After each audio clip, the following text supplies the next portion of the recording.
You found the perfect house, and it's time to sign the big document. Go grab your coffee. It's 6 pages long. So stay tuned as we go through the actual residential sales contract.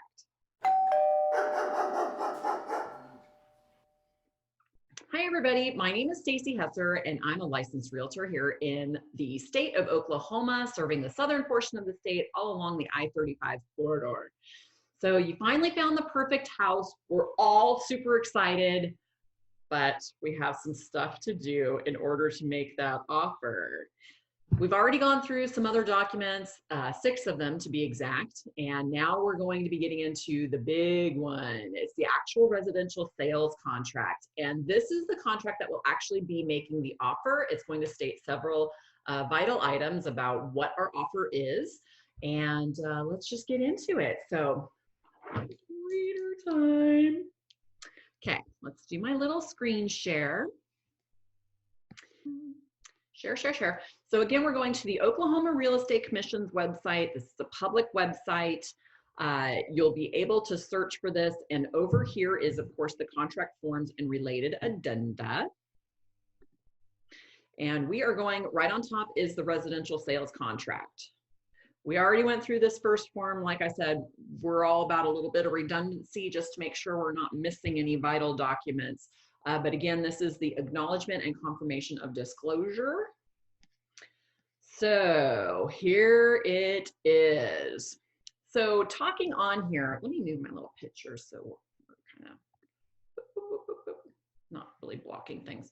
Okay, so on here, it immediately states that this is a legally binding contract if it's not understood to seek the advice of an attorney. Of course, if you have any in-depth questions about anything on here, I do highly suggest that this is a legally binding contract that could be enforced in a court of law, and you might need to seek some legal advice for that. So documents that would be attached with this would all be itemized right here with any applicable check marks. So this talks about any kind of financing or cash. If you don't check any of this, then it is assumed that this is a cash offer. There is a blank on here because there are some types of financing that aren't actually identified.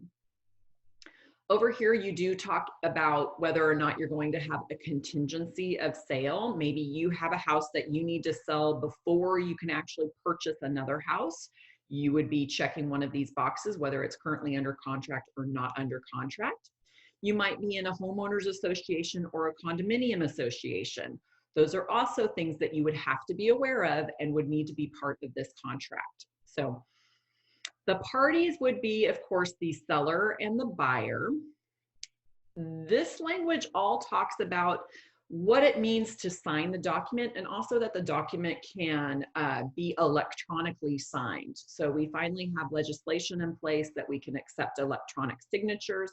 I do have an electronic signature program called DocuSign. It's extremely handy, and it allows me to go ahead and email my documents out to you, along with some YouTube videos to describe how the what to's and what ifs and whatever else is of all of the documents. So it also talks about how if there were any prior verbal or written agreements to this contract, if they are not part of this contract, they are null and void. So make note of that. If there were verbal agreements, you need to have it in writing, and it needs to be part of this contract. Moving on, the second paragraph on here talks about how I will be delivering a copy of this contract to the applicable selling broker. Once you're signing and you have an executed contract, then you would convey the deed or the title of the home from party A to party B as described below. So the property shall consist of the following described real estate that is currently located in X county. Of course, this would be whatever county that the property is located in. This would be the legal description. This would be the actual physical location, or what the post office would actually assign, together with any fixtures and improvements of the property.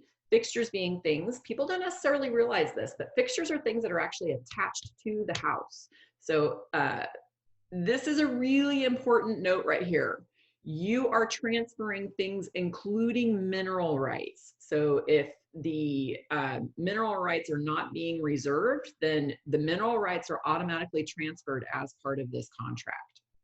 Section 2 is one of the most important pieces. This is where you're actually citing your purchase price. So what is your offer? How much are we going to give for this particular piece of property?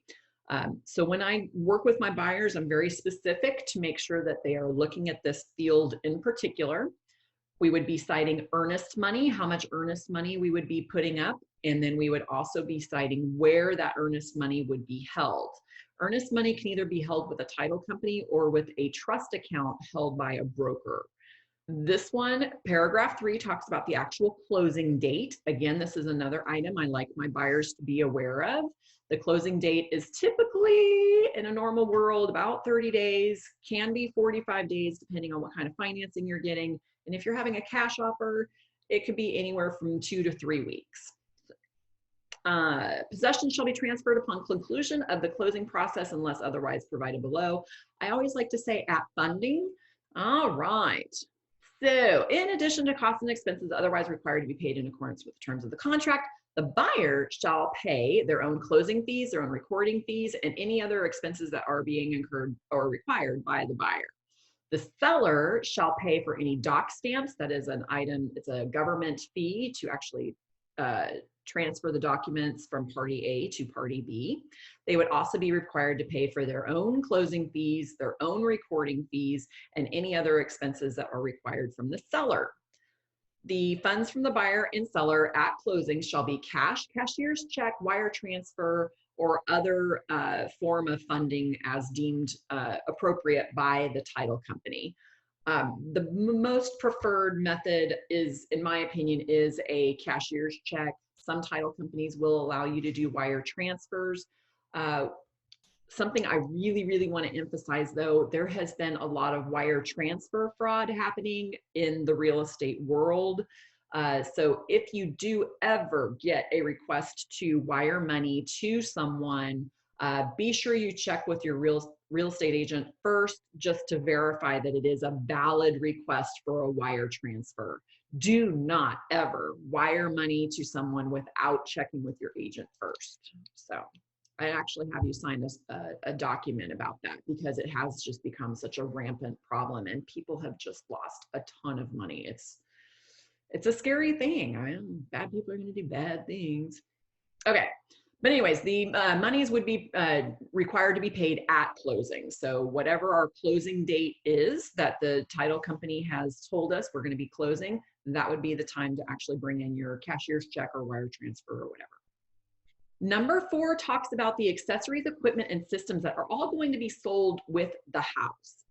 It's quite a few bullet points here. So additional inclusions and exclusions, that's where you would talk about those items, if it's going to be the swing set, if it's going to be the refrigerator. So we're going to talk a little bit now about dates. So when you enter into a contract, the contract is not actually official or executed until both parties sign. Once both parties sign, then you have a clock that has started, and that clock starting is all dependent on this time reference date. This is your start date of when this contract is physically starting and that clock is starting. I typically leave this blank because it's going to start. The time reference date shall be the 3rd day after the last date of the signatures of the parties. So if everybody signed on the 1st of the month, that means my time reference date would actually be the 4th of the month. It just builds in a little bit of a cushion of time, because some of these timelines can get a little bit tight depending on scheduling. You're going to have to get an appraisal done. You're going to have to be getting inspections done. Moving on to item number 6. Ooh, here we go again with the disclosures. So, no representation by the seller regarding the condition of the property or environmental hazards are expressed or implied other than what was specified in the property condition disclosure statement. We already talked about this with the disclosures, the disclaimers, or an exemption. So, number 7 is your investigation, inspection, and review period. So right here, we're seeing it, the time reference date. So what I give to my clients when you go under contract with me is I get a little, you're under contract, what now? And it identifies all of your what I'm going to call my deadlines for my clients to meet for your inspections, the deadlines that you would need to meet to obtain your financing. When you've got your time reference date, you now have, and I do leave this, well, depending on how busy the market is, I used to leave this blank, but man, we've been really busy lately. So I've actually been putting about 15 days in here. So 15 days, 15 days after your time reference date, the buyer would have this time frame to complete any of your investigations, inspections, and reviews of the property. And this goes into an item B, all of the things to be looking at, things that you can research, things that you can have inspected, things that you can hire somebody to come in and go through. Not everybody actually hires an inspector. I highly recommend it. Even if you're in the construction world, I still think it's in your best interest to go through an inspector to, they have a very specific list that they go through. It is a very robust list. Inspections can take anywhere from 2 to 4 hours for somebody to actually go through every aspect of the home, and they have a massive list. They're going to be taking pictures. They're going to give you documentation on things that they find that are good, not so good, or could possibly be hazardous. So in my mind, just to give you some peace of mind, I feel like it's money well spent. So this, again, like I said, talks about your timeline to go through and actually do those inspections. This would include yourself, though. Like I said, if you're not hiring an inspector to come through and actually do this, this is your timeline to get in there and have somebody look at the property, whether it's yourself or you're hiring somebody else. Within this 15 days, it's important that the seller is actually going to have their utilities on so you can actually inspect them. Now, I will say that if you're buying something like a foreclosed property or there's an exemption on the property, they don't necessarily have to have the utilities on. So it really is a buyer beware when you're working with one of those types of sales. If required by an ordinance, the seller or the seller's broker shall deliver to the buyer in care of the buyer's broker within 5 days after the time reference date any written notices affecting the property. The written notices could be things that are like, let's say you have an IRS lien on the property. Those would be items that it would be a written notice that would be impacting the property, and those have to be delivered within 5 days after the time reference date. So it's really, this is our time to air our dirty laundry and find out everything there is to know about the sale of the house to confirm that you're still all in and you're ready to go. Moving on to B. This just identifies who all can come in and actually look at the property. These are the things that may include, but not limited to, all of this. So anything that they've identified. Then the seller's going to benefit from that, my buyer's not going to benefit from that. If the contract busts, then it's the seller that has to benefit. So I like to ask my sellers to always pay for that. Any kind of use restrictions that are on a property, any kind of easements, those will all be part of it. And then last is your square footage. So we've actually had some square footage get disputed. Somebody says it's 2,100 square foot, somebody else says it's 2,500 square foot. So that would actually require some kind of a measurement service to come in and actually do an evaluation of that to confirm. Square footage is definitely going to impact your ability to appraise. So kind of wide open. And then number 13 is just anything else that you can think of. If there's something about the property that you want to have inspected, then you can always list it there. So we've had the inspections done. Now we're going to ask for things to potentially be fixed. A fix-it list. So the fix-it list can be anything that they found that they want fixed prior to moving in.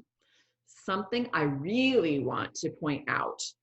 This is it's a fix-it list for a defective or malfunction, not decorative issue. So in other words, if a garbage disposal isn't working, we can ask for that to be repaired. We can ask for that to be replaced. If we don't like the color of the master bedroom, that's considered to be cosmetic or decorative and is not going to be part of this list. So if you're buying a house that's 15 years old, this doesn't mean that you're buying a perfect home. There's going to be wear and tear on the house. This isn't a honey-do list for the sellers to be burdened with. This is something to make sure that you as a buyer are buying a properly functioning house, or you're going to take on that burden yourself, and you know that you're buying something with a broken garbage disposal. It's not that big of a deal to you. You know, they only cost a few $100, so you're going to go ahead and replace it yourself. So this isn't a fix-it wish list. This isn't something to make this house your dream home. This is something to make sure that you're buying a house that is properly working.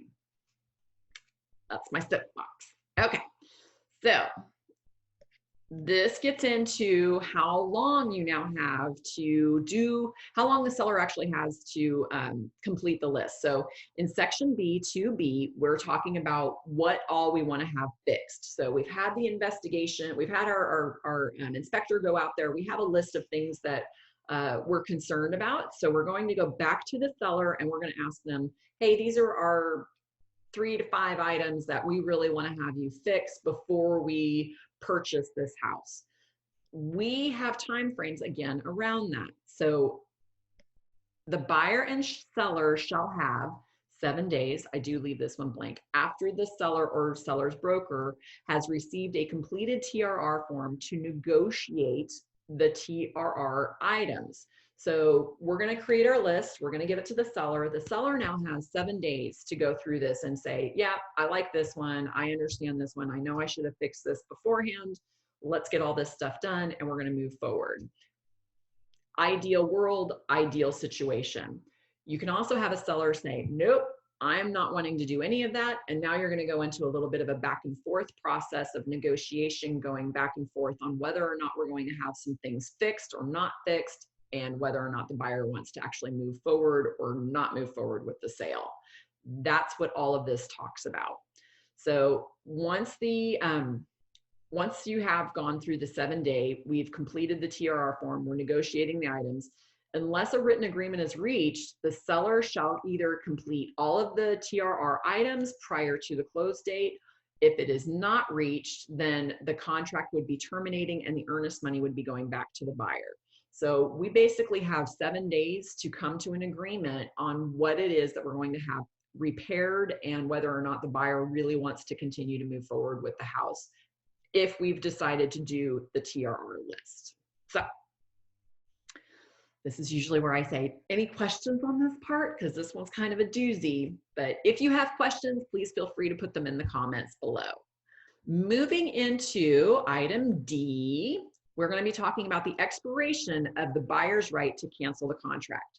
So I've already kind of talked about a little bit of the, if inspections show a buyer that they're not wanting to buy a house, if there's too much wrong with the house, it's too much for you to take on, you feel like the big ticket items are just, it's way too far gone, I'm not buying this house, you have that opportunity to cancel the contract.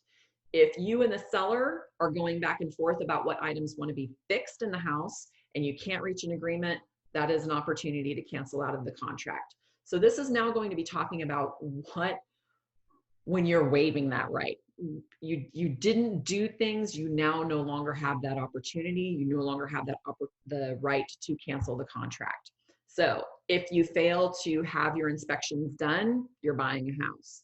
If you fail to deliver a fix-it list that you wanted to have turned in and you didn't do it by the date, you're buying a house. If you failed to turn in the cancellation of contract to the selling agent, you're buying a house. If you cannot get a loan for any reason, you're still obligated to buy a house. If you haven't turned in a cancellation of contract on your inability to secure a loan, you're still obligated to buy a house.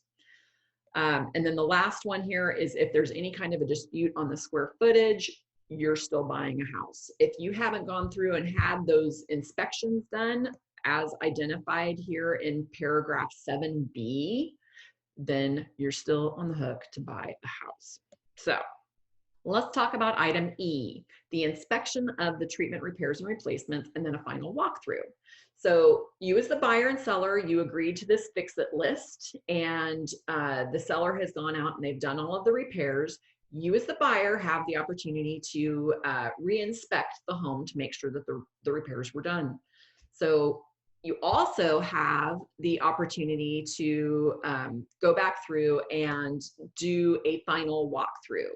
So before you're actually accepting the home on the final day, you have the opportunity to go through and do a final walkthrough on the house. This would be to confirm that you are purchasing a home in the same condition that it was in when you contracted to purchase the house.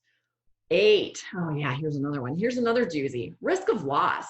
So until the house, the title of the house is transferred from the seller to the buyer, if a tornado comes through or the house catches on fire, it's still the seller's responsibility to deal with that. So it would be through their insurance. It would be their responsibility to have it fixed, repaired, or rebuilt. But you are no longer on the hook really to buy a house because it's not in the same condition as it was when you contracted to buy it, right? So number 9 is the acceptance of the property. So the buyer, upon accepting the title of the property, is now going, I wonder if you can hear that. Can you hear my dogs barking? I think the FedEx man's here. Anyway, acceptance of property. So upon accepting the transfer of the property from the seller to the buyer, you are now accepting the house in its condition that it's in. That's why it's vital to go through and do that final walkthrough, either on the day that you're actually closing or as close to that date as you possibly can. So I try to schedule either for the day before or the day of, kind of depending on what time the closing is actually scheduled for. Number 9 is pretty quick. It just simply says that upon the transfer of the property from party A to party B, you are taking it in the condition that it is in. You did have that opportunity to do a final walkthrough just before going to closing, so you are accepting that property now as it is. So no warranties expressed or implied by the seller and or their licensee, broker or licensee, would survive the closing. So if there was some kind of a handshake deal saying, oh, we were going to fix that, or we were going to do this, or don't worry about the gutters, we're going to have those installed, unless you have it in writing, it does not exist. So those would not, any handshake deals would not survive the close. All right, halfway through. So this gets into kind of who pays for what a little bit.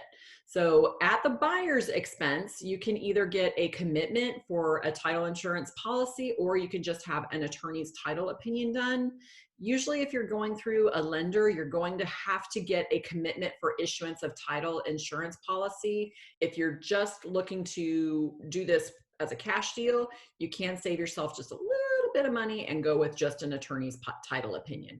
But if you're getting a loan, then you would need to do a commitment for issuance of title insurance. Seller's expense. So the seller is obligated to bring the abstract for the property up to date, and they would also need to pay for a uniform commercial code search certificate. C, so the seller agrees that buyer, at the buyer's expense, may have a surveyor come out to actually survey the property. You have the option to either do a full-on survey, or you have the option to do a mortgage inspection report.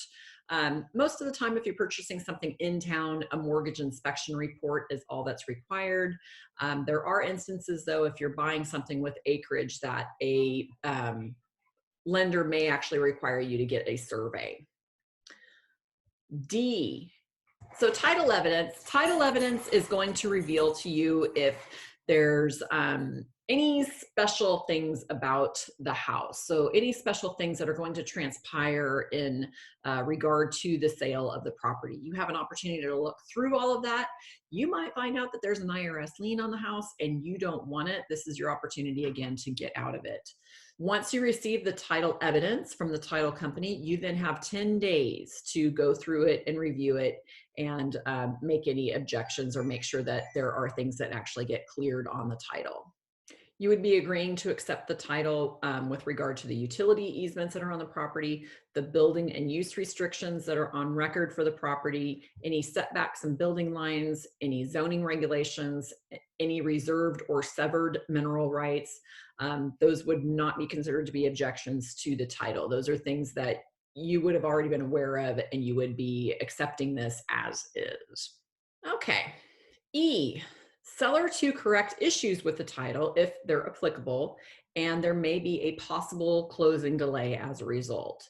So the seller at their expense, if there does show that there's something wrong with the title, maybe there was a divorce in the history of the property and the ex never signed off on it, that would create what's called a cloud on the title, and that we would need to resolve that prior to you actually purchasing that.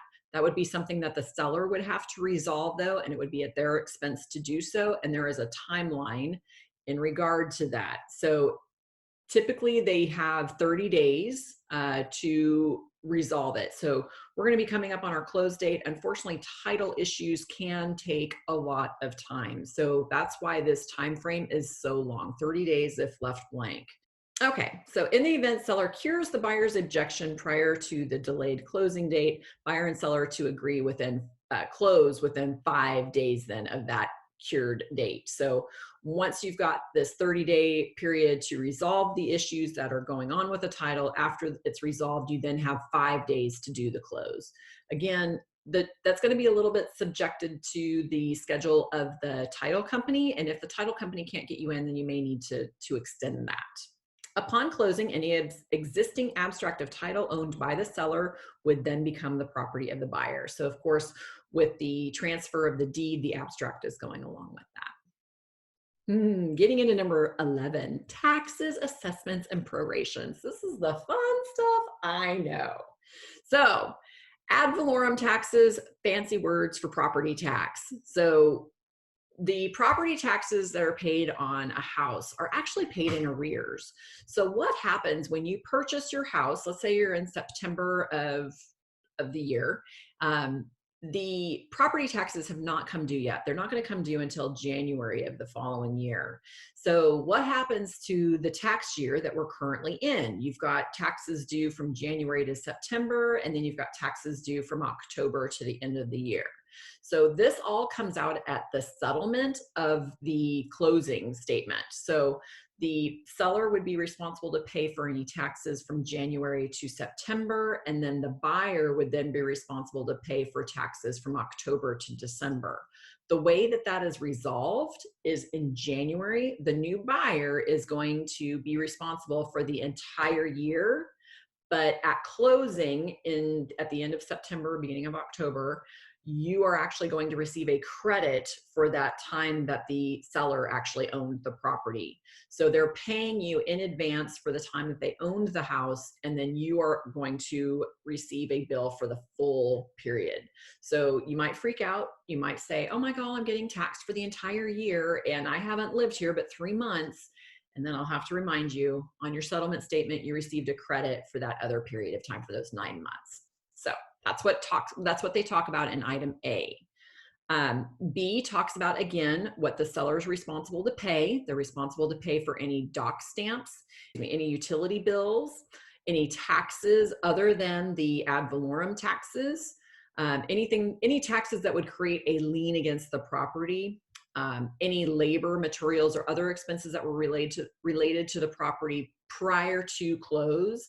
All of that would be the seller's responsibility. So it would only be the buyer's responsibility if any of those charges come due after the transfer of the title.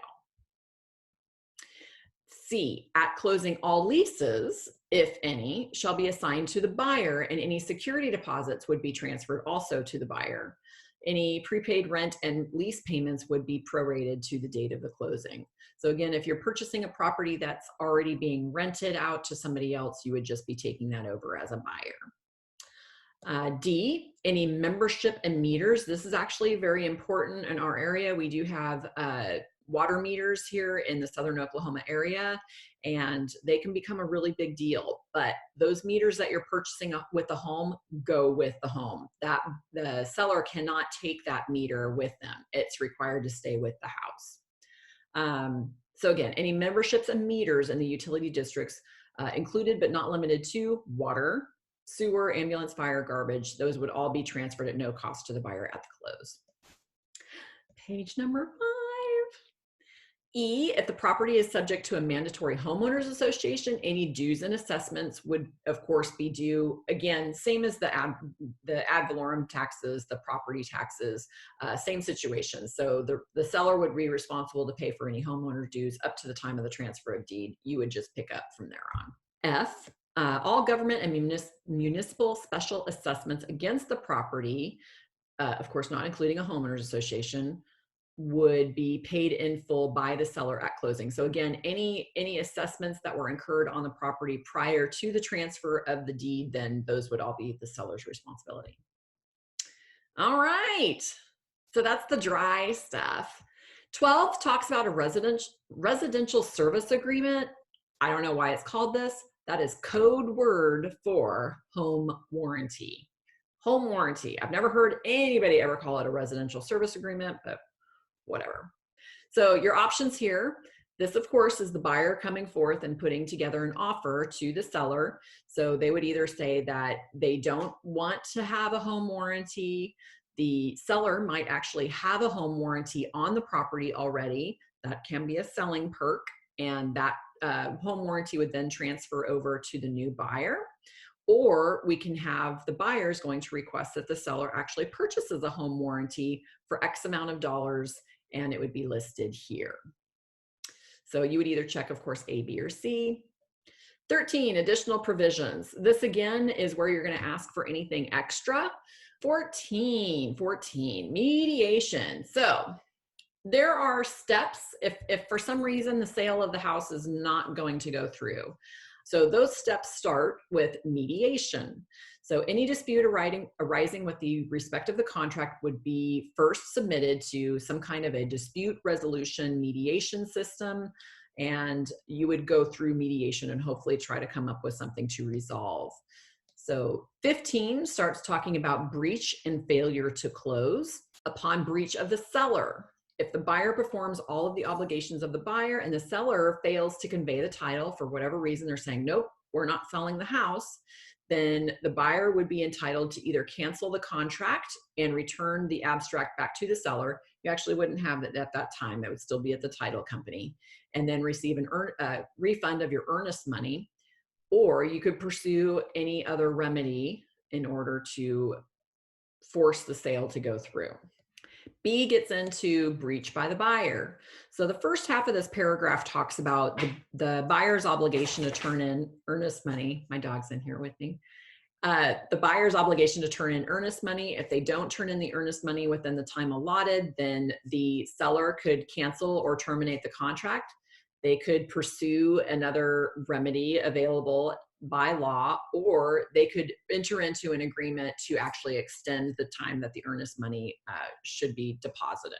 So if the seller has performed any of their obligations under the contract and the buyer fails to provide any funding, so they can't qualify for their loan, or they fail to perform any other obligations of the buyer of the contract, then the seller has the option to either cancel the contract and retain the sums that have been paid by the buyer. So they would be able to keep the earnest money, but they would not be able to do anything that would go over 5% of the purchase price of the house. So if you're selling a $100,000 house, you would not be able to expect to collect anything from the buyer beyond $5,000.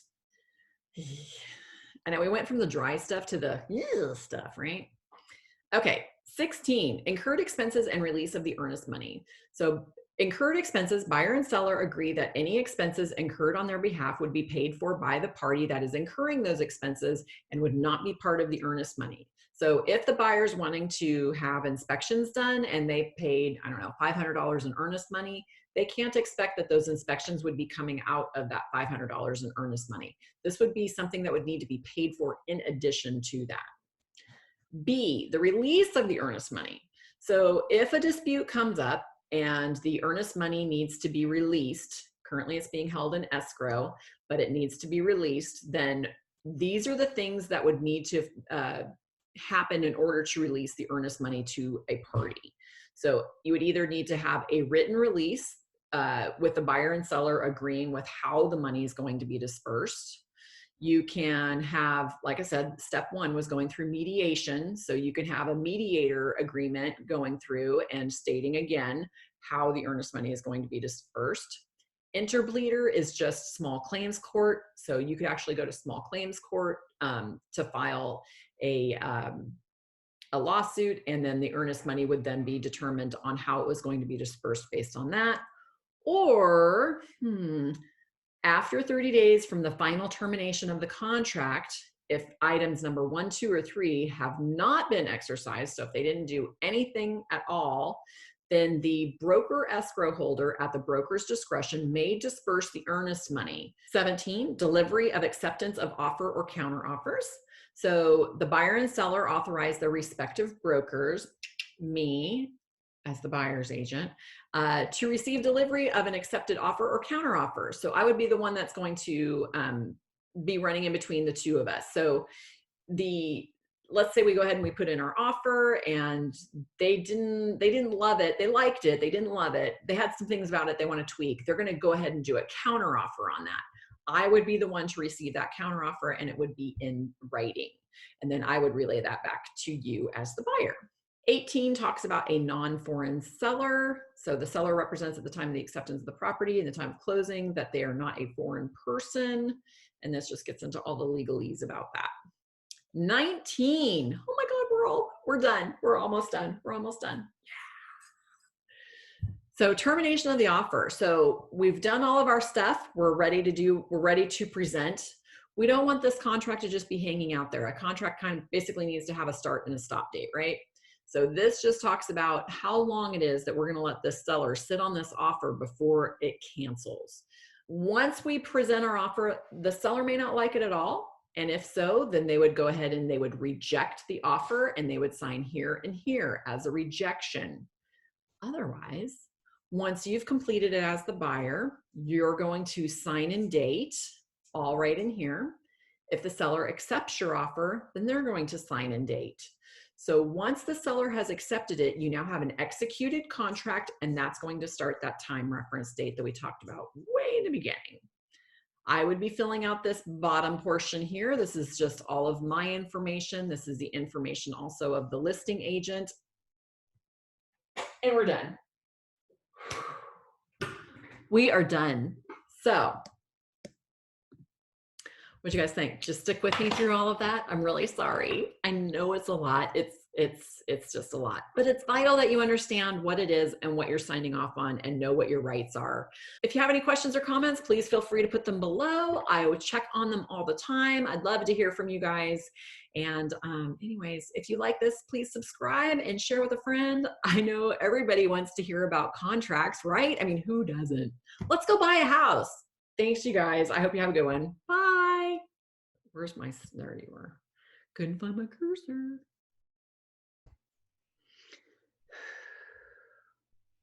Of it all. What? No. Okay.